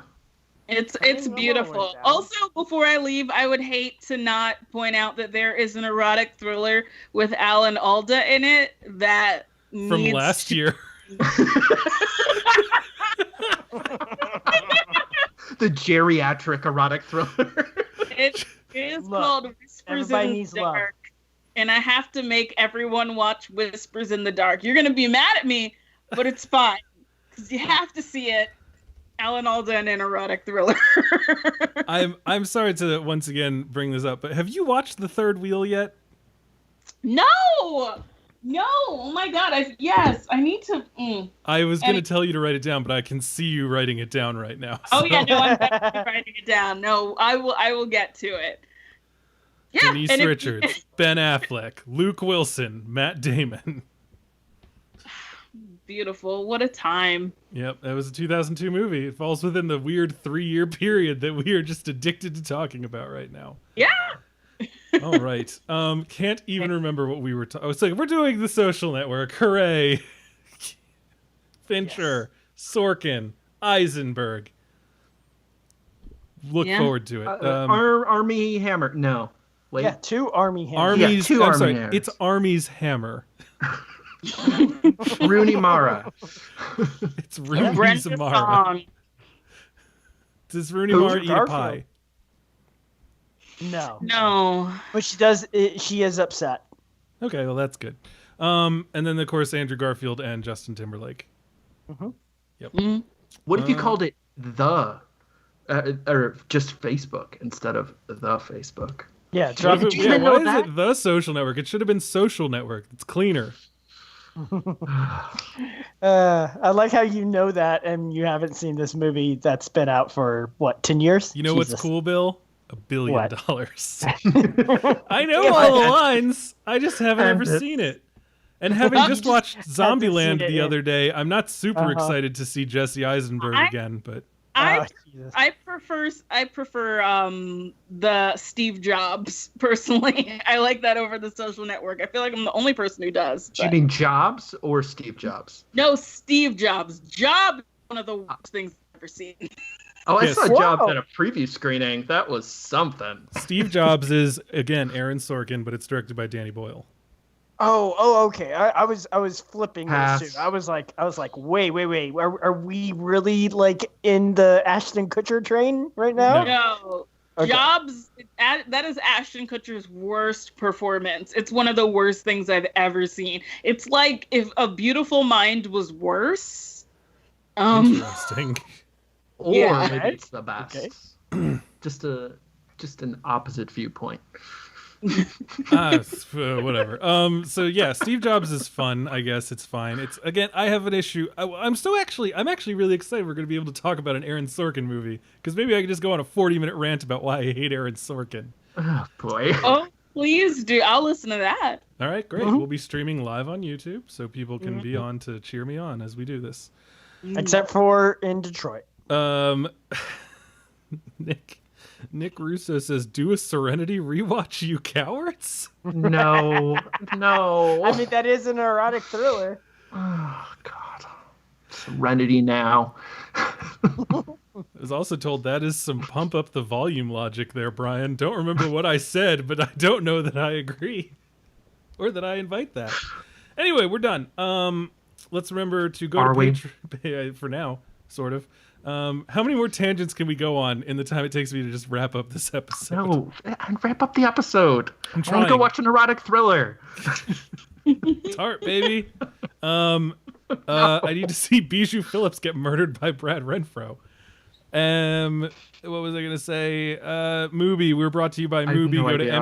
mubi.com for a free 30-day trial. During that 30 days, you can spend a full 90 minutes talking about what is it? I've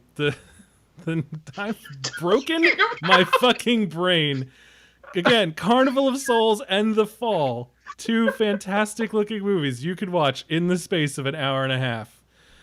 So do not forget to check that out. And yeah, what else? Patreon.com/The Film Stage Show.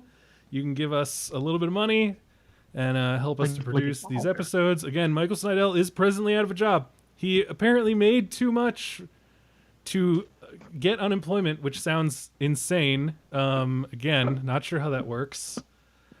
Neither am I. I've been out of a job 3 times or something, and I got unemployment all those times, and I can't imagine how much money you could have made that they thought that you don't deserve unemployment. Well, not a lot. Please And no. also that wasn't Tell everyone coronavirus. listening right now exactly No, how I'm- much money I'm you good. made. I'm good. In a single quarter. So if you want to help us out, give a little bit of money to Patreon, maybe. Also, you'll get access to our Slack channel, First Crack at Our Raffles, and you get to listen to Michael's show, Intermission, before everyone else does. Woo! Yeah. Yeah. All right. Yay! Woo. Michael, what's the next episode of Intermission going to be about? It's about the Chantal Ackerman's The Meetings of Anna, and it's with Fong Lee, who is in Oh. Paris. So I'm going to talk to her this week and try to Love get her. that out. And the one I just put out is Todd Haynes' Safe with Caden Mark Gardner. All right. Oh, good. You got Kaden on. Good. Yeah, Caden was great. All right. And again, next week we'll be talking about The Social Network. In between now and then, let's tell the fine people at home where we can be found. Let us begin with our guest, Jordan Searles. Where can people find you on the internet? You can find me on Twitter and Instagram at JOURDAYEN. You can listen to my podcast, Bad Romance Pod, and we have a Patreon and all that. And we're on a network now. We're on Lunar Light Studio, so we're on that website. Woo, And- Congrats. network. Yes, very You fancy. shrugged off that DIY life and you got a network now. And yeah, you'll find me, and I'm on Letterboxd too, but I don't want to advertise that, so you find me yourself. If you dig and you find her, you deserve to follow her on Letterboxd. I'm surprised you said your Twitter. You're going to get a dozen new reply guys. Oh my Reply, guys. Are we not? Wait, okay, here's an honest question. Are we not calling no. reply guys simps yet on Twitter? I still don't know what that means. Is that like a gamer term or It's something? like a TikTok thing, as far as I can tell. Brian's on Okay. TikTok. Jordan, he's definitely on a watch list. Like, definitely. I'm not. Okay, wait. First of all, a lot of millennials joined TikTok after the quarantine, which is You're an in your insane 30s, motherfucker. post-apocalyptic Get off thing TikTok. to say. I made exactly one TikTok, and it was about watching Grace and Frankie. So I showed up for the olds. Why were you watching that? I've seen every episode of Grace and Frankie. It's very nice. The old people, they have no problems. You know, the whole plot is them like creating. There are two plots on Grace and Frankie that are insane, and one is like vibrators for arthritis, which should already exist. But there's a whole season about that, and then there's one about a toilet with hydraulics on it. So if you have trouble getting up off the toilet, it like pushes you off the toilet. See, that's interesting because I feel like that would be difficult with the wax ring that, seals the It's not gasket. just a like bidet. that's Bidet not- with higher water pressure. It's a toilet with hydraulics. It's a whole. It's it a whole tips fucking forward, I plot. assume. So that's interesting. Yes, I am on TikTok. A simp is like a guy who's like very obvious about his affection for a female creator on TikTok and is like, just, I don't know, like overly nice and very fawning, and yeah, you people say that like you're simping for someone if you're being too nice to them. Oh, Cute like or creepy? I posted a thirst trap on like Instagram earlier, and some guy like sent me a message, like just like thanking me for posting.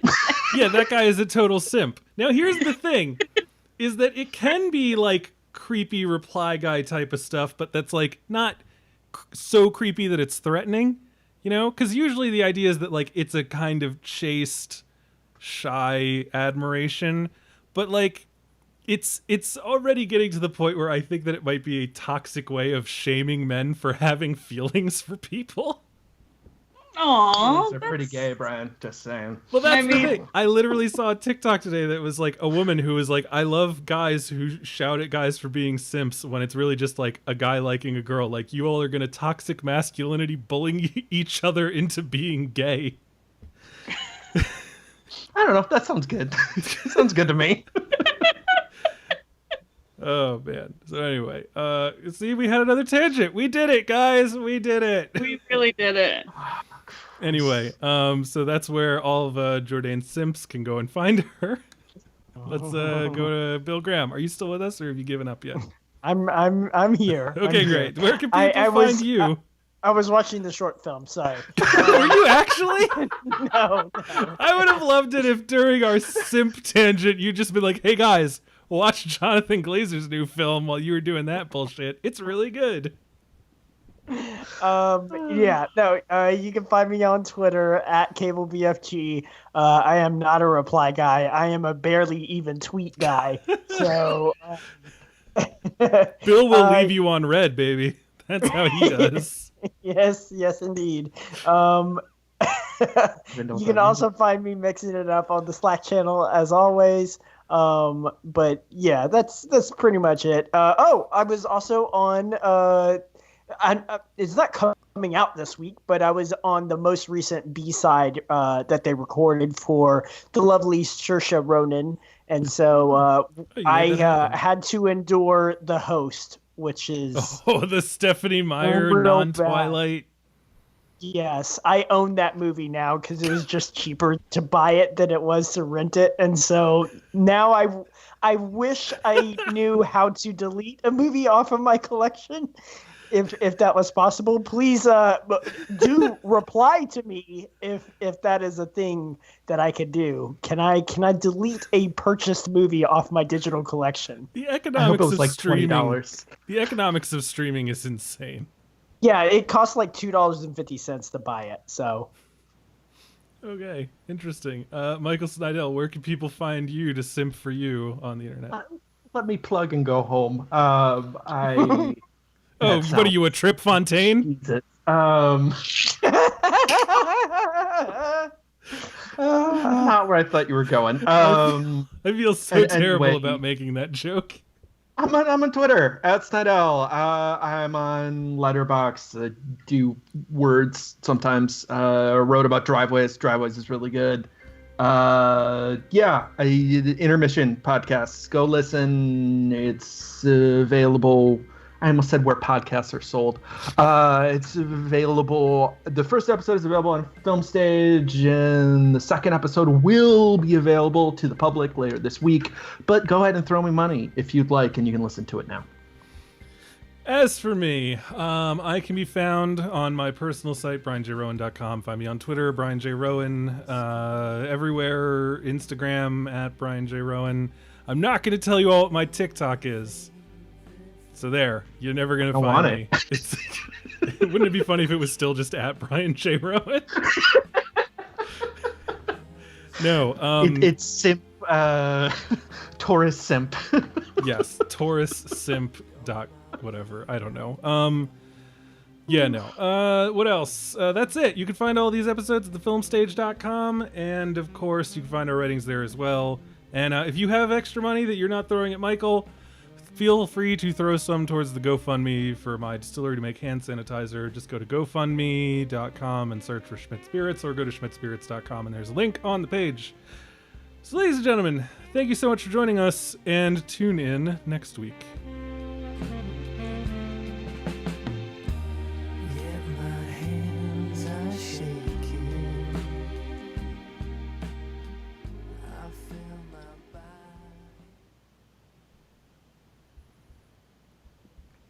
All right, we did it.